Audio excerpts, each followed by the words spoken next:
आज के इस वीडियो में हम लोग देखेंगे कि रिएक्ट में इवेंट्स को किस तरह से हैंडल किया जाता है। आप लोग इस वीडियो को लाइक करके नीचे कमेंट सेक्शन में सिग्मा बैचो भी जरूर लिख देना। चलते हैं कंप्यूटर स्क्रीन में, लेट्स रोल द इंट्रो।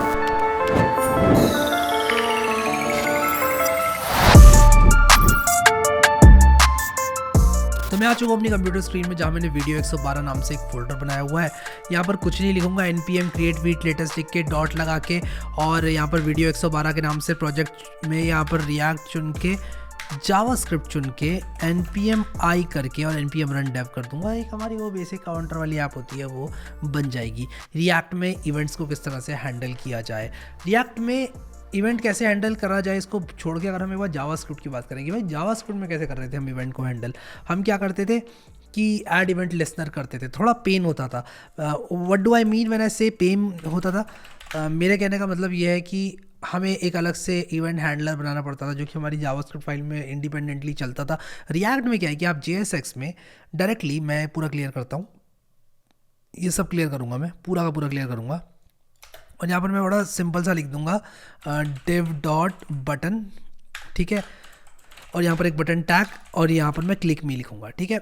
और जैसे मैं क्लिक मी करूंगा, मैं यहाँ पर, अब मुझे ऐसे यहाँ पर ऐड इवेंट लिस्टर लिखने की ज़रूरत नहीं है। रिएक्ट में मैं यहाँ पर क्या कर सकता हूँ, मैं कह सकता हूँ कि on click is equal to, और VS कोड हमारी बहुत अच्छी मदद करता है इसमें ऑटो कंप्लीट करने में। अब आप देखो, जैसे ही आप ऑन लिखते हो, ठीक है, ऑन लिखा आपने, तो बहुत सारे इवेंट्स जो हैं वो आप लोगों को नीचे देखने को मिल रहे हैं। VS कोड बता रहा है, भाई बताओ कौन सा इवेंट हैंडल करना चाहते हो। तो मैं ऑन ड्रैग एंड कैप्चर, जितने भी इवेंट्स होते हैं सभी मुझे दिखा रहा है। मैं कह रहा हूँ भाई देखो, ऑन क्लिक में मुझे हैंडल क्लिक नाम का एक फंक्शन जो कि हम बनाएंगे वो रन करके देना, ठीक है। तो मैंने यहाँ पर हैंडल क्लिक लिख दिया, और ये जो हैंडल क्लिक होने वाला है फंक्शन, इसको मैं कहूँगा कि भाई ये एक एरो फंक्शन है, ठीक है। तो ये मैं एक एरो फंक्शन बनाऊंगा, और इस एरो फंक्शन को बनाने के बाद मैं यहाँ पर लिख दूंगा, मान लो अलर्ट है आई एम क्लिक्ड, ठीक है, आई एम क्लिक्ड, ठीक है। और मेरी ऐप यहाँ पर चल रही है लोकल होस्ट पे, लोकल होस्ट 3000 पे नहीं चल रही है, शायद किसी और पोर्ट पे चल रही है, 5173 पे चल रही है। और देखो मैंने क्लिक में लिखा है यहाँ पर, तो हे आई एम क्लिक्ड आ गया। तो इस तरह से हमने क्लिक इवेंट को जो है हैंडल कर लिया, बहुत अच्छी बात है, ठीक है। अब मान लो मैं एक यहाँ पर एक दूसरा डिव बनाता हूँ, और मैं चाहता हूँ कि उस डिव के अंदर मैं ऑन माउस ओवर, मान लो मैं यहाँ पर लिखता हूँ div डॉट रेड, और मैं यहाँ पर आई एम अ रेड डिव लिख देता हूँ, और मैं अपनी index.css में आऊँगा, और ये जो मेरा डॉट रेड वाली क्लास जो मैंने अभी रेफरेंस करी है ना, मैं कहूँगा कि भाई इसका बैकग्राउंड कर दो रेड, कलर कर दो वाइट, और उसी के साथ साथ हाइट कर दो इसकी 233 पिक्सल, विड्थ कर दो 344 पिक्सल्स, ठीक है। तो ये सारी चीज़ें करने के बाद यहाँ पर एक I am a red div आ गया। अब मैं चाहता हूँ कि इस पर कोई भी अपना माउस लेकर जाए, तो क्या होगा, मैं कहूँगा on mouse over is equal to handle mouse over. मान लो मैंने एक हैंडल माउस ओवर करके एक यहाँ पर फंक्शन बना दिया, तो मैं सिंपली ये हैंडल माउस ओवर के नाम से आई एम अ माउस ओवर लिख दूंगा, यहाँ पर फॉर्मेट डॉक्यूमेंट कर देता हूँ। तो बेसिकली मैं यहाँ पर इस तरह से फंक्शंस लिख सकता हूँ। मैं चाहूँ तो यहाँ भी एरो फंक्शन फंसा सकता हूँ, लेकिन होता क्या है ना कि JSX हमारी ब्लोट हो जाती है, तो हम नहीं चाहेंगे कि हमारी JSX ब्लोट हो। तो बस इतना ही सिंपल है यार, मतलब 100 बात की एक बात यही है, इतना ही सिंपल है यार कि देखो मैंने ओके किया, मैं माउस इसके अंदर लेके जाऊँगा, हे आई एम माउस ओवर यहाँ पर आ गया, ठीक है। माउस लेके गया इसके अंदर, हे आई एम माउस ओवर आ गया, ठीक है। अब मैं चाहूँ तो जितने भी इवेंट्स हैं वो सारे आपको करके दिखा सकता हूँ, but it's as simple as this यार, ठीक है। मैं बता रहा हूँ आपको। अब इनपुट में थोड़ा सा एक डिफरेंट चीज़ होती है, और वो ये होती है कि जैसे मान लो मैंने यहाँ पर input type is equal to text लिखा, तो मैं यहाँ पर कह सकता हूँ कि भाई input type is equal to text. अब रिएक्ट में एक स्पेशल केस होता है इनपुट का, जब हम फॉर्म्स का इस्तेमाल करते हैं, तो यहाँ पर एक इनपुट मैंने लिखा, मैं यहाँ पर कुछ भी टाइप कर रहा हूँ, तो ये देखो टाइप हो रहा है, ठीक है। अब मान लो मैं चाहता हूँ कि जो भी मैं टाइप कर रहा हूँ उसकी एक स्टेट बना लूँ, और मैं यहाँ पर यूज़ स्टेट स्निपेट का इस्तेमाल करके, और मैं यहाँ पर यूज़ स्टेट स्निपेट का इस्तेमाल करके लिखूँगा value set value is equal to, और यहाँ पर मैं मान लो इसको नेम करता हूँ, वैल्यू भी नहीं, इसका नाम मैं नेम ही रख देता हूँ यार। यूज स्टेट स्निपेट का इस्तेमाल करते हुए मैं नेम लिखूँगा, और मैं लिखूँगा नेम सेट नेम और यूज स्टेट, और मान लो एक इनिशियल नेम से हम स्टार्ट करते हैं हैरी, ठीक है। और मैं चाहता हूँ कि जो वैल्यू है ये कुछ इस तरह से मैं नेम करके यहाँ पर दे दूँ। तो यहाँ पर आप देखो इसकी वैल्यू नेम है, ठीक है, इसकी वैल्यू यहाँ पर नेम है। मैं इसको चेंज नहीं कर पा रहा हूँ, आप कीबोर्ड से टाइप करोगे ना, चेंज नहीं कर पाओगे इसको। अब आपको यार चेंज क्यों नहीं कर पा रहा हूँ मैं, भाई एक कैसा मजाक है, ठीक है, सारे इवेंट्स चल रहे हैं, क्यों नहीं चल रहा है। तो इसके लिए हमें क्या करना पड़ता है, हमें यहाँ पे कहना पड़ता है कि भाई जब ये इनपुट चेंज हो तो एक हैंडल चेंज नाम से फंक्शन चला लो, और ये आप कई बार यूज़ करोगे रिएक्ट में। मैं आपको दावे के साथ कह सकता हूँ, अगर आप रिएक्ट के साथ काम कर रहे हो तो आपको इनपुट्स के साथ ये हैंडल चेंज बनाना पड़ेगा। तो यहाँ पर मैंने एक हैंडल चेंज बनाया, मैंने कहा भाई जब भी चेंज हो तो मैं क्या करूँगा, यहाँ पर सिंपली लिख दूंगा सेट वैल्यू, या फिर मैं सेट नेम करूँगा क्योंकि यहाँ पर हमें नेम को चेंज करना है, और मैं कहूँगा कि जब भी ये चेंज हो सेट नेम कर दो क्या, जो भी चेंज करके वैल्यू यहाँ पर लिखी गई हो। अब मैं एक चीज़ दिखाता हूँ आपको, आप यहाँ पर जिस तरह से हम लोग ऐड इवेंट लिसनर का जो हमारा एरो फंक्शन होता है उसमें इवेंट ले सकते हैं, यहाँ भी हम ई नाम से इवेंट ले सकते हैं। तो मैं यहाँ पर क्या लिखूँगा, मैं कहूँगा सेट नेम कर दो ई डॉट टारगेट डॉट क्या होगा वैल्यू, ठीक है। तो e dot target dot value कर दो सेट नेम को, और ये करने से क्या होगा कि ये जो हमारी प्रॉब्लम आ रही थी वो सॉल्व हो जाएगी। तो देखो मैंने यहाँ पर हैरी लिखा, अगर मैं यहाँ पर रोहन लिखूंगा या फिर मैं यहाँ पर अगर शुभम लिखूंगा तो वो अब मैं टाइप कर पा रहा हूँ इसमें, पहले मैं इसमें टाइप नहीं कर पा रहा था। क्यों नहीं कर पा रहा था, थोड़ा अनोइंग हो रहा है यार, ये रेड वाले डिव का जो हैंडल माउस हो रहा है वो मैं हटा रहा हूँ, इस डिव को ही हटा रहा हूँ इनफैक्ट मैं, ठीक है। तो यहाँ पर क्या हो रहा था, मैं पहले टाइप कर रहा था तो टाइप नहीं हो पा रहा था, अब टाइप हो पा रहा है। अब ऐसा क्यों होता है कि हमें ऐसा क्यों करना पड़ता है, किसी भी इनपुट के साथ हमें एक ऑन चेंज क्यों बनाना पड़ता है। ऐसा होता है कि जब आप value is equal to name करोगे तो रिएक्ट इस बात को दिल पे ले लेता है और कहता है कि भाई तुमने वैल्यू नेम किया, नेम की वैल्यू हैरी है तो वो हैरी रहेगी, चाहे तुम कीबोर्ड से चेंज कर लो। लेकिन एक चीज़ होती है कि जब तुम कीबोर्ड से चेंज करते हो ना नाम को, जैसे मान लो हमने किया नाम को हैरी की जगह वाई को बैकस्पेस कर दिया, HARR हो गया वो, ठीक है। तो ऑन चेंज फायर होगा और एक स्प्लिट सेकंड के लिए इसकी वैल्यू क्या हो जाएगी, HARR हो जाएगी, और e dot target dot value को हम कह देंगे कि भाई नेम को ही चेंज करके ये कर दो, और यहाँ वैल्यू इज इक्वल टू ये जब री रेंडर होगा तब ये नई वैल्यू के साथ री रेंडर होगा।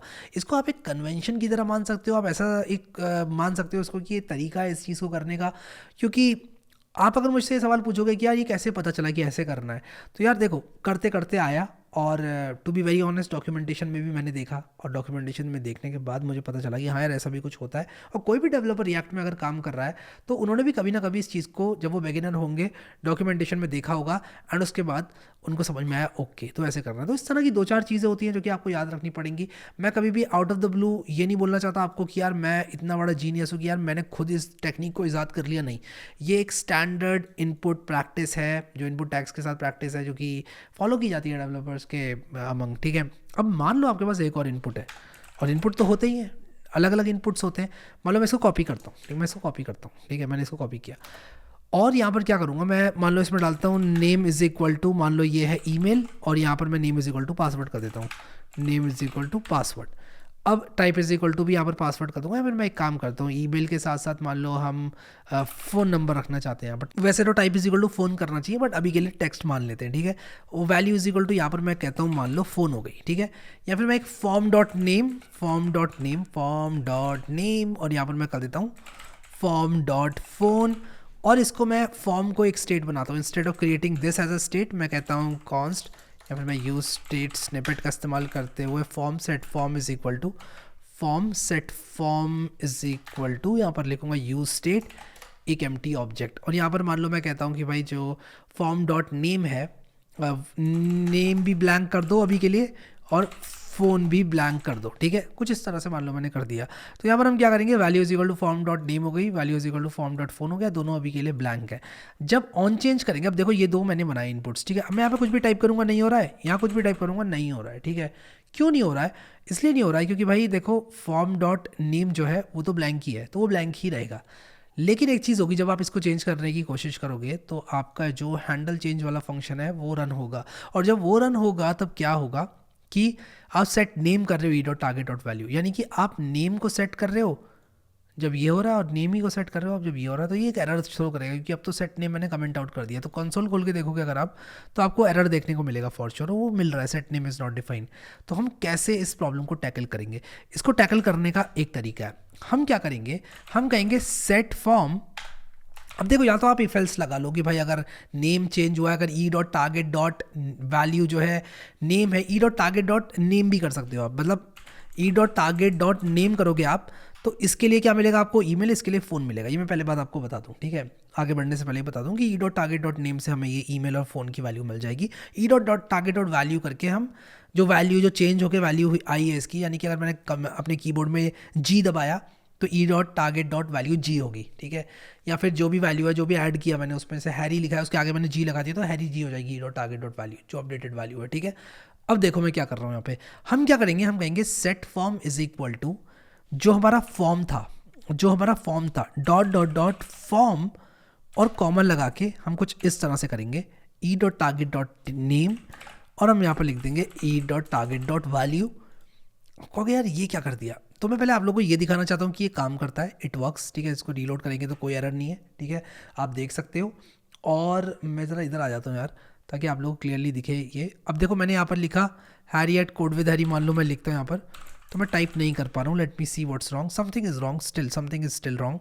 तो मैंने यहाँ पर डॉट डॉट डॉट फॉर्म किया, मैंने कहा कि फॉर्म ले लो और e dot target dot name की जगह e dot target dot value ले लो। Okay, set form e dot target dot name e dot target dot value. और मैंने गलती यहाँ पर ये कर दी कि यहाँ पर मैंने नेम और फ़ोन लिया हुआ है, लेकिन मैंने यहाँ पे भी नेम और फ़ोन लिया हुआ है, लेकिन यहाँ पर मैंने name is equal to email किया हुआ है। तो मैं एक काम करूँगा कि नेम इज़ इक्वल टू, मैं यहाँ पर मैंने ईमेल किया तो यहाँ पर भी मैं ईमेल ही करूँगा, क्योंकि हम अगर ईमेल और फ़ोन ले रहे हैं तो नेम और फ़ोन यहाँ नहीं लिखूँगा, मैं ईमेल और फ़ोन लिखूँगा। तो ये ज़रा कन्फ्यूजन आप लोग दूर कर लो, फॉर्म डॉट ईमेल आएगा, यहाँ पर नेम नहीं आएगा, ठीक है। अब करते हैं यहाँ पर टाइप करने की कोशिश, रीलोड करते हैं, अब टाइप करने की कोशिश करते हैं।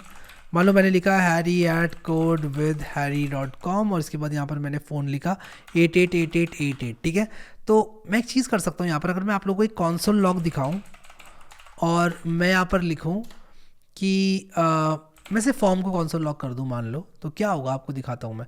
जब मैं फॉर्म को कॉन्सोल लॉग करूँगा, इसको रीलोड करता हूँ, मान लो मैंने यहाँ पर लिख दिया Harry at code with Harry और डी लिख दिया मान लो, ठीक है। या फिर मैं कुछ भी लिखता हूँ यहाँ पर हे, और यहाँ पर मैं लिख देता हूँ मान लो ए, ठीक है। तो यहाँ पर क्या होगा, हे हो जाएगी वैल्यू इसकी, ए यहाँ पर वैल्यू हो जाएगी इसकी। अब आप में से कई लोगों का सवाल यहाँ पर ये होगा कि यार जब आपने इसको हे लिखा तो एच ई क्यों आया। मैं आपको दोबारा दिखाता हूँ, मैं यहाँ पर हे लिखूंगा तो सिर्फ एच ई आया, और यहाँ पर मैं जब फ़ोन लिखूंगा तो क्या होगा कि मान लो मैंने PHONE लिखा तो ये हे आ गया बाद में, और ये फ़ोन लेकिन कंप्लीट नहीं हुआ। लेकिन अगर मैं यहाँ पर स्पेस दे दूँ हे में तो ये फ़ोन कंप्लीट हो जाएगा। देखो फ़ोन कंप्लीट हो गया, हे और फ़ोन, हे स्पेस और फ़ोन, ठीक है। अब कहोगे यार ये चल क्या रहा है भाई, ये क्या चल रहा है, तो मैं आपको बताता हूँ क्या चल रहा है। होता क्या है कि जब हम e dot target dot name को e dot target dot value set करते हैं, तो e dot target dot value की जो वैल्यू है, जो e dot target dot value की वैल्यू है, वो क्या हो जाएगी, वो हो जाएगी जो भी हमने टाइप किया। इस केस में क्या हो जाएगी, हे हो जाएगी, ठीक है, या फ़ोन हो जाएगी। लेकिन जब हम सेट फॉर्म रन करते हैं तो सेट फॉर्म एसिंक्रोनस होता है और थोड़ा टाइम लेता है रन होने में। तो console डॉट लॉग फॉर्म जो है सेट फॉर्म के फिनिश होने से पहले रन हो जाता है, इसलिए यहाँ पर आपको HE देखने को मिल रहा है, HEY देखने को नहीं मिल रहा। तो आप यहाँ पे HEY लिखोगे ना तो आपको HE देखने को मिलेगा। लेकिन अगर आप थोड़ी देर के बाद कुछ यहाँ फ़ोन में टाइप करोगे तो ये हे आपको कंप्लीट हुआ मिलेगा, क्योंकि तब तक सेट फॉर्म आपका रन हो चुका होगा। और ये कॉन्सेप्ट्स आप लोगों को लग सकते हैं थोड़े से मुश्किल, लेकिन मैं आप लोगों को बताना चाहता हूँ करते करते ही आता है। दोबारा रिकैप करवाता हूँ ये कॉन्सेप्ट आप लोगों को। देखो यहाँ पर मैंने इनपुट टैग का इस्तेमाल किया है। मैंने कहा है कि भाई देखो मेरे पास एक फॉर्म ऑब्जेक्ट है, ठीक है, और इसमें ईमेल और फ़ोन है। मैंने ईमेल को यहाँ पर यूज़ किया वैल्यू में, फॉर्म को यहाँ पर यूज़ किया, सॉरी फ़ोन को यहाँ पर यूज़ किया। फिर उसके बाद मैंने कहा दोनों ही चेंज होते हैं तो हैंडल चेंज रन करो। लेकिन यहाँ पर हैंडल चेंज में मैंने कहा कि भाई देखो सेट फॉर्म कर दो, जो फॉर्म ऑब्जेक्ट है उसको तो ऐसे कैसे ही रख दो, लेकिन जो e dot target dot name होगा, यानी कि इसका जो नेम वाला एट्रीब्यूट होगा, यानी कि ईमेल या फ़ोन जहाँ से भी आया ये हैंडल चेंज जिसने भी ट्रिगर किया है, उसकी वैल्यू को कर दो जो भी उसकी चेंज्ड वैल्यू, यानी कि जो भी अपडेट किया हो हमने। आई होप ये चीज़ समझ में आ गई आप लोगों को। और अगर आप लोगों को ये चीज़ समझ में नहीं आई है तो I want you to do it, actual में करके देखो इसको। ये वाला सिंटेक्स अपने हाथ से लिखो, सिर्फ देखकर मत बोलो कि यार ये तो बहुत मुश्किल है, मुझसे नहीं होगा। एंड पहली बार में देख के आपको लग सकता है कि यार हाँ ये मुझसे नहीं होगा, ये तो मुश्किल है। But let me tell you one thing, मेरी एक बात को सुनो। ऐसा फॉर्म्स में आप हर फॉर्म में करोगे, मैं ऑलमोस्ट हर फॉर्म में करोगे, मैं ये बोल रहा हूँ, हर फॉर्म में करोगे तो नहीं बोल सकता, बट ऑलमोस्ट हर फॉर्म में आप लोग करोगे जितने भी रिएक्ट में बनाओगे। और ये कॉन्सेप्ट एक बार सीख के आप अपनी जर्नी में हमेशा हमेशा के लिए इसको यूज़ करते रहोगे। तो ये बात का ध्यान रखना। और इस तरह के बहुत कम कॉन्सेप्ट्स हैं, ये थोड़ा कॉम्प्लेक्स है, कॉम्प्लेक्स टू ग्रास्प है, मैं बोलूँगा हाँ है थोड़ा कॉम्प्लेक्स टू ग्रास्प, बट इसको एक बार आपने ग्रास्प कर लिया ना, इस चीज़ को समझ गए ना आपकी किस तरह से एक ही हैंडल चेंज फंक्शन से मल्टीपल इनपुट्स को हैंडल करना है, एक बार ये चीज़ समझ गए आप तो आपका जो है बहुत बढ़िया काम हो जाएगा और आपको फिर काफ़ी मज़ा आएगा। अब एक चीज़ दिखाता हूँ यहाँ पर, अगर मैं यूज स्टेट को ऐसे कर दूँ, इसको एक फॉर्म को एक एम्प्टी ऑब्जेक्ट डिक्लेयर करूँ, तो फॉर्म डॉट ईमेल में क्या होगा, एक एरर आएगा, ये कहेगा कि भाई फॉर्म डॉट ईमेल है ही नहीं, ठीक है।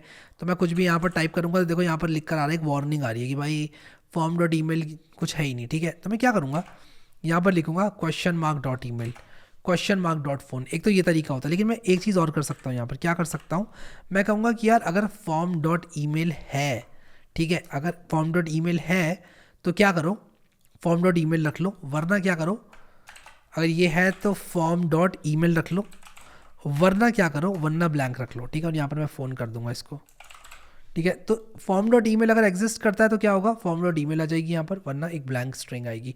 तो देखो मैं इसको रीलोड करूँगा, अगर मैं यहाँ पर कुछ भी टाइप करूँगा तो वो वार्निंग चली गई जो आ रही थी, ठीक है। तो इस तरह से हम लोग जो है फॉर्म को हैंडल करते हैं रिएक्ट में। छोटा सा कॉन्सेप्ट है, आई होप आपको समझ में आ गया होगा। ईजी टू ग्रास्प बिल्कुल भी नहीं है, लेकिन ये वाला इजी टू ग्रास्प है यार, कि हैंडल माउस ओवर, इस तरह से इवेंट्स आप हैंडल कर लो अलग अलग। हर तरह का इवेंट आप इस तरह से हैंडल कर सकते हो अलग अलग फंक्शंस बनाकर। इनपुट में थोड़ा सा एक स्पेशल केस आ जाता है हैंडल चेंज वाले फंक्शन का, और ये हम लोग काफ़ी करेंगे, प्रोजेक्ट्स बनाएंगे तब भी। तो ये चीज़ आप लोग ग्रास्प करो यार, थोड़ा सा मेहनत करो उस पर, इसको करने की कोशिश करो। मैं दोबारा आप लोग को बताता हूँ कि हमने यहाँ पर नेम एट्रीब्यूट फिल किया, HTML का नेम एट्रीब्यूट होता है, ये HTML का वैल्यू एट्रीब्यूट है। हमने कहा कि जब भी इसको चेंज किया जाए तो इस फंक्शन को ट्रिगर करो, ताकि ये इस फॉर्म को चेंज करे, स्टेट को चेंज करे, ताकि ये पूरा री रेंडर हो। और ये पूरा री रेंडर होगा तब जाके फॉर्म डॉट ईमेल और फॉर्म डॉट फोन, जो जिसने भी इसको फायर किया इवेंट को, वो चेंज होगा, ठीक है।